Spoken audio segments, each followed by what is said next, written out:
Ito po ang inyong lingkod, Conrado Estrella III, ang kalihim ng Department of Agrarian Reform.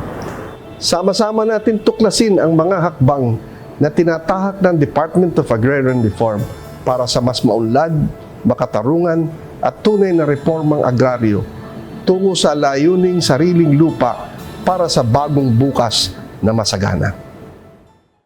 Maayong gabi sa aton nga mga kabombo. And maayong gabi man syempre sa aton sini nga bisita, guest diri sa aton sini nga pagpangalagad sa subong iyang gabi, upod sa aton sini nga pagpangalagad diri sa DYFM Bombo Radio Iloilo.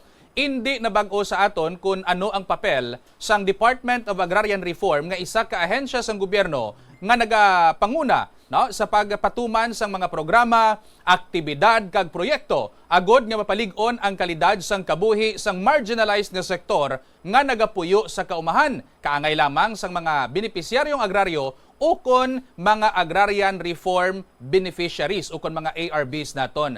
Mga mangunguma nga wala sang kaugalingon nga kadutaan kag mga nagatrabaho sa uma.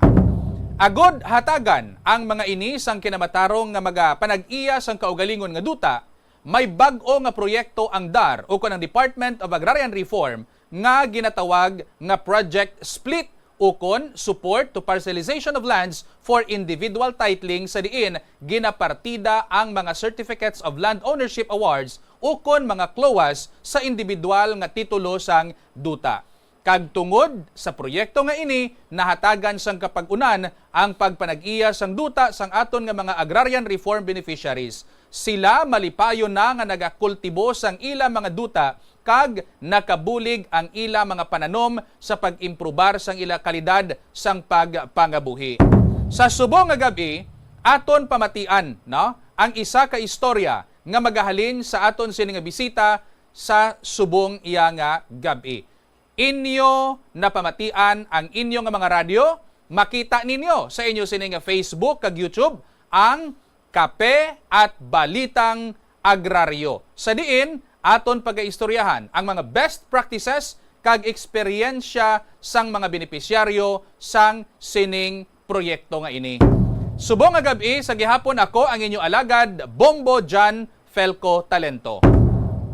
May bisita kita, diri sa aton sining live studio sa istasyon sang Bombo Radio nga magapaambit sang iya istorya sang sakripisyo kag kadalagan. I-welcome naton, maayong gabi sa aton sining mga kabombo, maayong gabi sa imo sir. Antes naton tukibon ang istorya sang imo kabuhi, kilalahon anay naton ang aton sining bisita. Sa mga tagpalamati kag tumalan-aw naton, welcome naton ang aton sining bisita diri sa nga pagpangalagad, si Mr. Perfecto Balahadia Jr. Sir, maayong gabi sa imo. Maayong gabi sa imo Dan. Ako kapasalamat gid sa sini nga tinion nga nakasaka ako diri sa Bombo Radio nga bantugon ini nga istasyon sa bilog nga kalibutan. Adlaw gabi nga pamati ako sining istasyon para mabatian ko ang manami nga istorya nga mabatian ko. Pila na ang edad ni Sir Perfecto Subong? Ang edad ko 70 years old na subong. 70 years old, pero pagsik sa gyapon, sir? Pagsik pa kay nag-aarado pa ako, nagapanguma pa ako. Puwerte. Pila katuig na ang imo sini nga pagpanguma, sir? Halin sang edad ko sang 17 anyos asa subong panguma man ako gyapon. And ang imo sini nga ginikanan, ano ang trabaho sadto? Ang akon ginikanan sadto panguma man. Na dula man sila sa kalibutan, so ginpanubli ko man nga panguma sa gihapon ako ang nagpanguma sa subong. By the way, pila ka mo mag-utod, sir? Bali siyam kami nga mag-utod, anom ang lalaki, apat ang babae. Pero subong, apat na lang kami ang buhi, ang iban patay na. Sa siyam sa inyo, pila ang nag-venture sa pagpanguma kaangay sa inyo mga ginikanan man? Bali, halos kami tanan nakatapos man sila sa pag-eskwela ang utod ko mga laki, pero bisan nagaobra sila, nagapanguma sila gyapon. Okay. Kay palangga namon ang panguma. Sa inyo nga uma, ano ang inyo nga mga ginatanom? Ano ang inyo nga mga produkto? Ang among produkto sa ginatanom namon, humay, mais, saging, balinghoy, ang tanan lang matanom namon sa amon nga duta para lang nga may income kami sa adlaw-adlaw nga tanan. Okay. Na-mention mo kaina ang kalabanan man sa imo nga mga utod nakatapos sa pag-eskwela. Sa imo, Sir Perfecto, ano ang imo natapusan? Bali ang ako natapusan, high school lang ako eh. Mm. Okay. So after sad to, nanguma na ikaw dayon, nag-focus na ikaw sa pagpanguma. Oo, nanguma ko. Okay. Ano ang mga eksperyensya mo bilang isa ka lamharon pasadto nga bata nga nagsulod sa pagpanguma? Kay abi ko sadto ang panguma mahapos lang nga trabaho. Wala ako magpadayon sa pag-eskwela.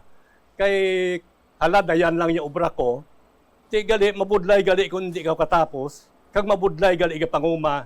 So sang ulihi nga wala man ako sintinapusan, nagpanguma na lang ako. Nakapangasawa ako kag sige panguma. Okay. Pag umpisa mo sang una, anong mga trabaho, anong mga obra sa nga obra mo na dayon, sir? Nag-aarado ako sa talamnan, nagtanom ako kahumay sa talamnan. Tama gid kabudlay ang trabaho kung isa magpahuway ako siling ko sala ko gid. Kay tani ko nang eskwela ako, base sa opisina man ako gapungko. Okay. So, sa siyam kamo nga mag-ululutod, tanan kamo nagabulig gid sa uma sa tong buhi pang inyo nga mga ginikanan. Oo, kay may duta man sadto ang ginikanan ko, ginapahat-pahat sa amon na ang ginaobra namon. Bali ang main nga source ng income sa inyo ginikanan panguma. Panguma. Oo. Tibaw kumusta ang pangabuhi sang mangunguma nga ginikanan kag may siyam ka kabataan, Sir Perfecto? So, time sadto daw maayo man ang pangabuhi kay ginikanan ko kay malapad ang propiedad na. Galing na kwansa sa panahor, naurot ang amon duta kapanahor niya. Pagdalag ko ron namon nga makasarang na kami, wala na kami sing duta, urot na kabaligya. Okay. So, sa imo, sa pagdidikar mo sa pagpanguma, bata pa nag-umpisa na ikaw, paano nakabulig ang pagpanguma sa imo kag sa pamilya mo na sa subong, Sir Perfecto? Dako gid sadto ang nabulig sa panguma kay time sadto maayo ang panubason, barato ang abono, barato ang binhi. Ti ang humay sadto bisan barato pero maayo ang panubason. Hindi subong ang humay tama ka gasto pero magamay ang panubason kag barato pa ang humay. Okay. So ang hindi naman humay ka mo, di ba? May mais man? May mais pa. Oo. Ti ang mais ya kumusta? Subong ang mais, manami man tani ang mais ugaling tungod sa kabarato ka presyo sang mais subong 15 pesos, 16 ang kilo. Magluwa sa humay kag mais may tubo kapagid. Sang una nagatubo ako, pero kay mabudlay na wala na sing tawo ikaw nga kwaon nga matapas, di wala na subong ako magtubo. Budlay subong mangita sang mga manugtapas, no? O mabudlay kay wala gani subong sing manugarab na sa humay. Maayo gani kay may harvester. Amo ang nakabulig sa amon nga manguma. Okay. Sa pagkahibalo ko, hindi ka lang mangunguma, no? Nagpanahi ka man, negosyante ka man, gaserbisyo ka man sa inyo barangay kag sa banwa, nagsulod ka man sa politika. And base sa imo nga eksperyensya sa mga ginpang-ubra mo, abi Sir Perfecto, ano ang makonsiderar mo nga mabudlay nga trabaho para sa imo?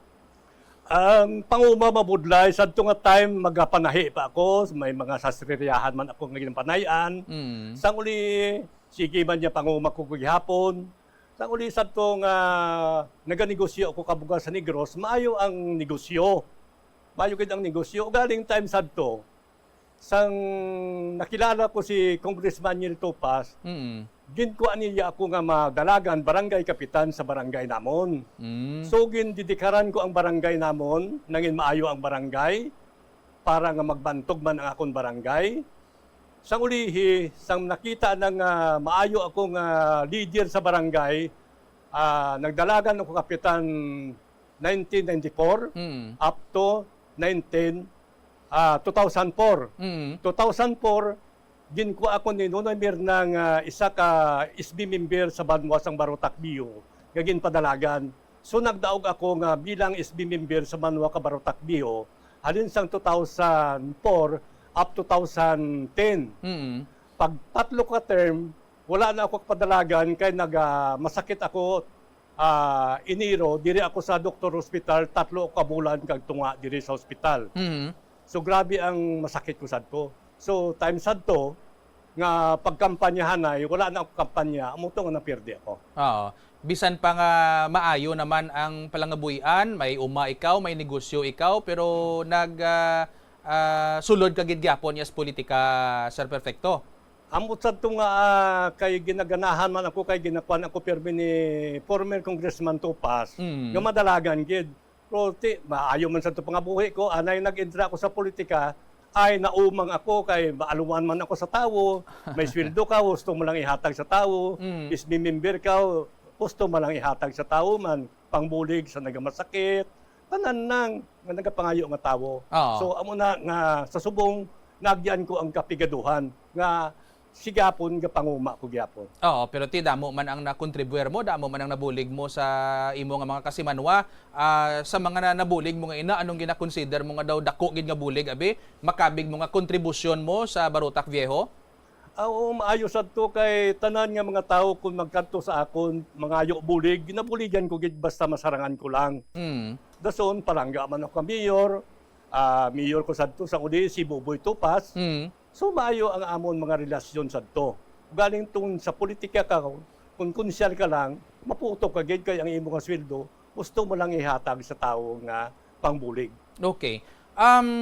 Ti subong ara ikaw, balik ikaw sa panguma, although nga ti wala mo man ginbayan ang pagpanguma bisan nga opisyal ikaw sa banwa, malawig na ang imo nga pagpanguma. Sa imo nga eksperyensya, sir, kumusta? May ginansya man sa panguma kag maayo man patubas? Ang panguma maayo man tani kun mahal ang presyo sa humay tungod subong. Ang panguma tama ang gid ka gasto, mahal ang abono, mahal ang kemikal. Ang 10 kilos nga binhi, ang bilhin na sina is 6,600 ang isa ka bag nga mais. Hindi kami kaganansya at maayo kay ara lang kami kung kaysa sa 3 ka tinulada ang isa ka bag nga patubas namon. Ang isa ka bag nga mais, ang magasto namon is para ma-harvest up to 40,000 ang amon gasto sa isa ka bag sina nga mais. Oo. So maburubudlay gawa magbawi? So sa kabudlay gid kay amon ni tani nga ako maedad na, daw hindi na ako tani manguma. O galing tungod sa kapigaduhon nga makakaon ka lang, subong nagapanguma ako gyapon. Okay.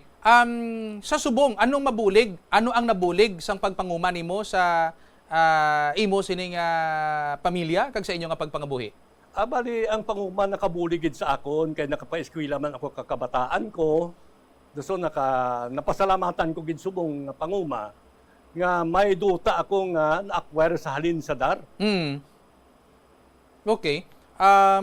Nga aman sang una, na-mention mo nga lapaduta nyo sang una na ubos sa panahor. And then, sadto, inyo gyapon duta ginaobra mo o kung nag-agsa ikaw sa duta sang iban? Hindi na, pangagsala ko sa duta kay iban. Oo. Isang ulihingan nga wala ron sila nagapagsa nga duta, kay nahadlok ron sila sa aglarian. Ay kung nag-umakaw sadto, hadlok sila nga kwaon mo ang duta sang tag-iya. Okay.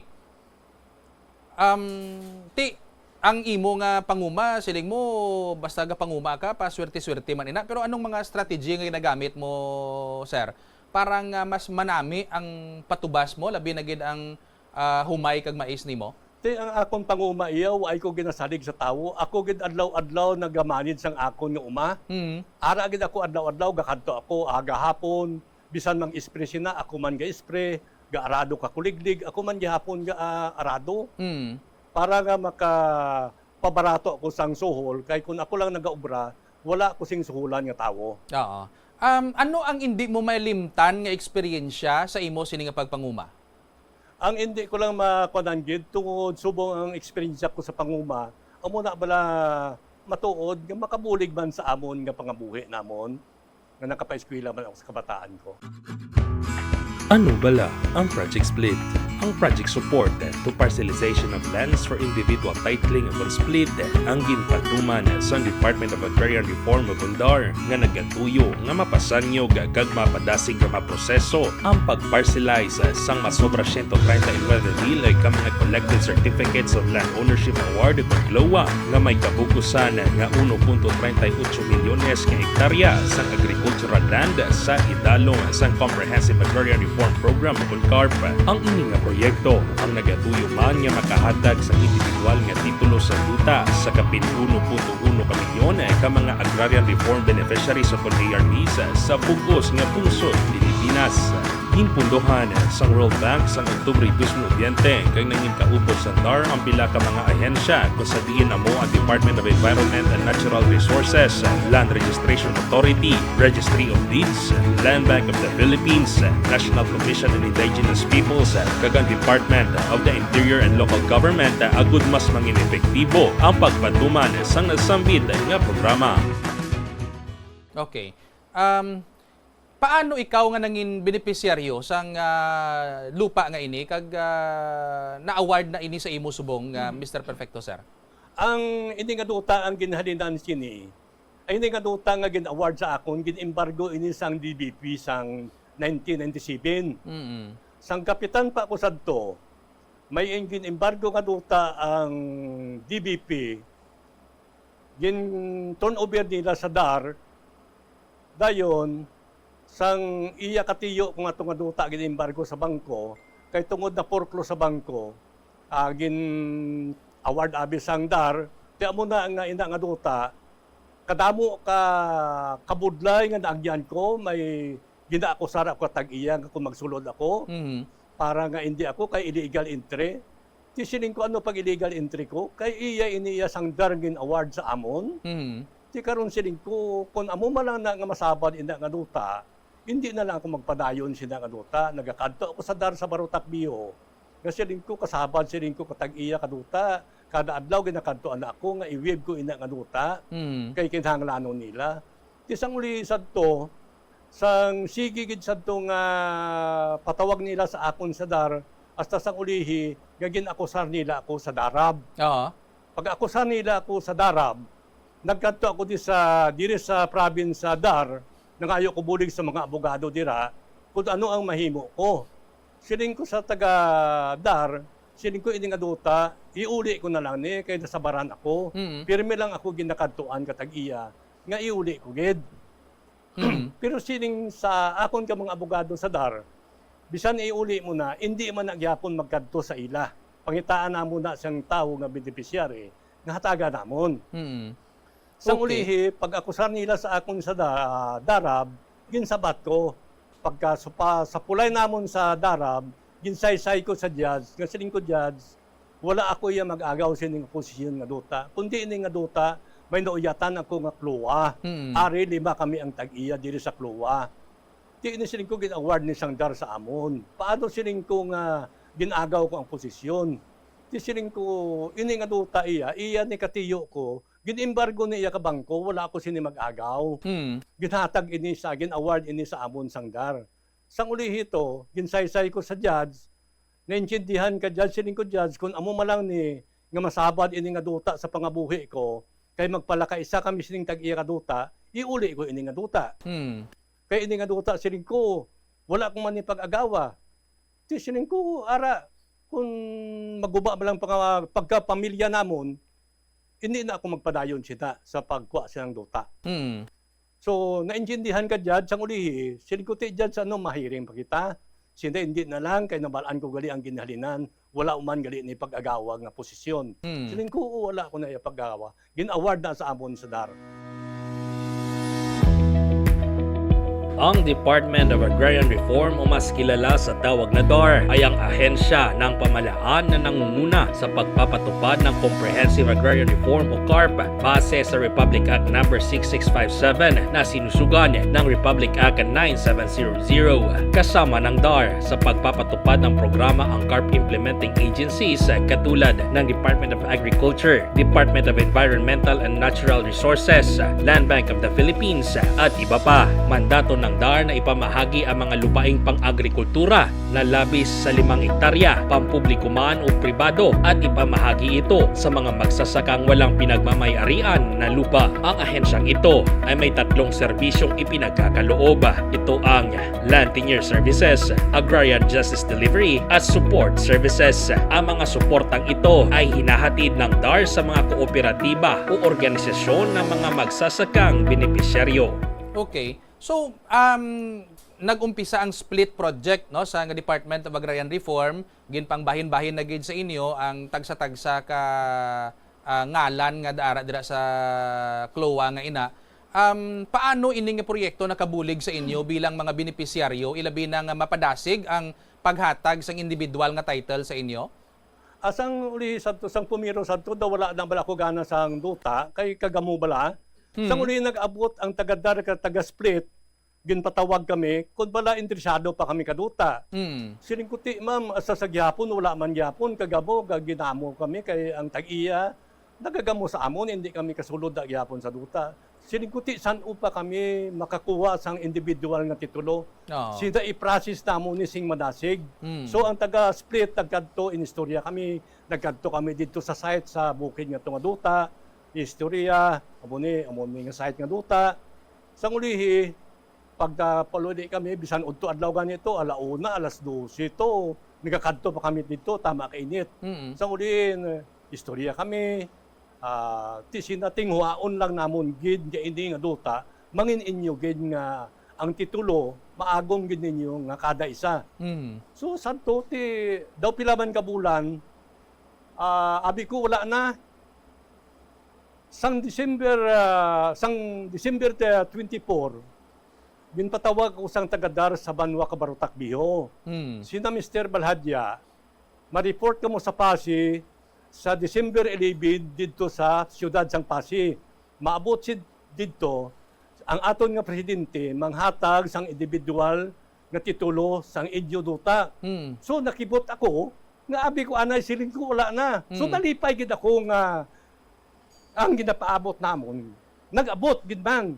Pag-abot namon sa Pasig damo-damo dito daw bilog gid nga region. Region 6 Negros, Antique, Capiz, dito kami tanan sa sulod ka gym sang siyudad sang Pasig. Mga 11 nag-abot si President Marcos dito sa Pasig. So pag-abot na dito naghambal sa dayon nga muni nga ipanghatag namo ng individual ninyo nga duta nga mangin inyo gid. So nalipay gid kami tanan nga manguma nga nakaagom sadto nga duta nga sang ulihi ang ginapinsar namon nga hindi pa madayon, subong na dayon na gid, nga ginhatag sa amon ang titulo, nga ginauyatan namon ang titulo, nga amon gid subong nga duta, nga ara ang amon ngalan. Okay. 17 na ikaw subong, naglaom ikaw nga sa sining nga pangidaron imo or samtang buhi ka pa sining kalibutan, mauyatan mo ang titulo nga ina? Sadto nga time wala gid ako maghuna-huna nga maagom ko pa nga ay hindi nga titulo, kay ti may edad na ako mo. Sili ko basi mapatay na ako, hindi ko ba gyapon makita ang titulo kaduta. Pero siguro, nalipay gid ako nga sang presidente ron si Bongbong Marcos, kuha naman ang duta nga panghatag sang dar, dito nagdasig ang amon nga proseso, kay tungod nagkuha sa sang mga sa split nga mga tabo nga amo ang nagpadasig isang proseso. Okay. Bilang isa ka mangunguma kag benepisyaryo sa nga Department of Agrarian Reform sining split project, ano ang imo nga mensahe? Anong gusto mo ipalabot sa mga kapareho mo man nga mga benepisyaryo ilabi na sa mga duta nga gin-award man sa ila? Ang akon lang iyang mahambal sa mga beneficiary nga mapasalamat kita sa aton nga presidente nga naagom tagid sang ulihi ang aton nga titulo nga individual. Ang mahambal ko sa inyo nga mga manguma nga may ara subong nga duta nga ginhatag ang gobyerno, kung mahimo hindi gid ninyo pag-ibaligya sa mga manggaranon inang duta. Kay kung magkadto ina sa manggaranon, sa ila man nagyapon kita nga pigado nga manguma, pigado man kita gyapon kun wala kita sing duta. Gani mahambal ko sa inyo sa tanan nakaagom sang titulo sa DAR nga ginhatag ni Presidente Marcos, halungan tagid ini nga titulo kay bintras tanto buhi kita, buhi ang kabataan ta, mapanubli nila ina, buhi ang kaapuhan ta, ang makakaapuhan ta makapangabuhi, bintras tanto buhi sila, ang titulo sila nga duta mauyatan nila, bintras ara sila. Anong plano mo subong no sa duta nga ina? Anong gusto mo nga itanom? Anong gusto mo nga pagpasanyog pagin sina, sir? Subong bumbo diyan, gintamnan ko ina ka mais. Madamo ang patubas kong mais, nakabulig pagid sa akon ni pangabuhi. gintamdan ko kasaging ang amon mga dulunan. Subong nagapalamungan na ang saging, ginaproduktuhan garon. Gintamnan ko palibot sang lubi para sa pilakadlaw kung ang mga apo ko magdalag ko, may sakaan sila, may kwaon sila nga bunga kalubi, sina nga duta. Okay. May mga serbisyo man or trainings nga nabaton ikaw halin sa DAR? Ako, madabo man nga mga training nga ginaatinan ko sa Madar. Oo. Okay. So, tuod, na-mention mo, hindi man ta magbato sining kalibutan nga ini, pero ang duta nga ina, sigurado, iya na ina sa kabataan mo, sa kaapuhan mo, depende na ina sa ila kung paano nila kultibaron ina. Si tatay mo, na-mention mo na pangbaligya ang duta nyo tungod sugal, ikaw, basi kung gasugal ka man, kag mabaligya man di man? Wala gani ako sa panahorgid. Kaya ti, sang una, dabo ga ba, sang kapitan ako, dabo ga hagad sa akon manahor, sa linggo hindi. Ang ginikanan ko naputo sa panahor, nga ma-intrap ako sina. Kaya naagyan namon ang kapiga doon sa panahor lang sa akong ginikanan sa time. Okay. Sir, may gusto ikaw ipalabot sa aton nga gobyerno, ilabi na sa Department of Agrarian Reform, tungod sining manami nga istorya nga gin saysay mo sa amon subong nga gabi? So, subong bumbudyan ka pasalamatid ako sa DAR kag sa split, nga patigayon gid nila ang duta nga ginahandom namon, nga nabato na namon ang titulo nga individual namon, nga mintas tanto ini nga duta, bangin amon hasta sa kapuhan ko. Kag nagapasalamat gid ako sa gobyerno nga ina nga duta nga ginhatag sa amon. Oo. By the way, sir, pila ka bilog imo kabataan? Bali 3 lang akon nga bata, 3 puro laki. May naga-interest man sa pagpanguma? Oo, ang bata ko nga isang agot ko, amo ginta nagakwan nga gapanguma. Okay. Sir, antes kita magtakop sa mga gabi, may gusto ikaw tamyawon, may i-greet ka dito sa inyo or sa nagapamati kang galantaw sa aton diri sa Bombo Radio? Oo, sa karon nga gabi nagapasalamat gid ako sa inyo sa amon barangay sa Nueva Invención nga nagapalabati labi na gid sa kabataan ko sa asawa ko sining ko pamati kamo interview na ako sa Bombo. Dason nag-agi ako sa kapihan, may naga-standby itong mga amigo ko. Sina di ka makanto, siling ko mapa-interview ako sa Bombo Radio. Okay. Sige. So, thank you again, Sir Perfecto. Madamo nga salamat sa imo. So, kapasalamat din ako sa imo Bombo dyan nga sa 60 anyo sa edad ko. Amo pala ako nagpasaka dire sa bantugon ninyong estasyon sa Bombo Radio. Pilarong kabilog radio ko naguba. Hala pamati sa lang sa Bombo Radio halin sang una. Subong naguba naman to radyo ko, siling ko gani. Bombo dyan, mga ayo ako sa radyo sa inyo kung may ara. Baperte, no? May, kung wala kagin tagaan sang duta sang DAR, wala kagin kasaka diri sa Bombo Radio, sir. Oo, matuod din na. Nga kung wala ako pagkatagan sang DAR, sang duta, wala agad siguro ako saka. Mapatay lang siguro ako sa kalibutan, wala agad ako saka. Pero tungod, ginhatagan ako sang duta, sang DAR, yung sa gobyerno, nakasaka ako diri sa bantog didyo nga Bombo Radio. Sige. So, madamo nga salamat kag maayong gabi. No, dira nabatian ninyo ang manami nga istorya, no, sa aton sining beneficiaryo sa Agrarian Reform, si Mr. Perfecto Balahadia, si Anay Punong Barangay, Anay SB member sang Banwa sang Barotac, taga Barangay Nueva Invención, Barotac, Iloilo. Updanay liwat kita sa masunod nga segment sang kape at balitang agraryo diri sa Bombo Radio. Ini si Bombo John Felco Talento para sa the #1 and most trusted radio network in the country, Bombo Radio Philippines, Basta Radio. Bombo!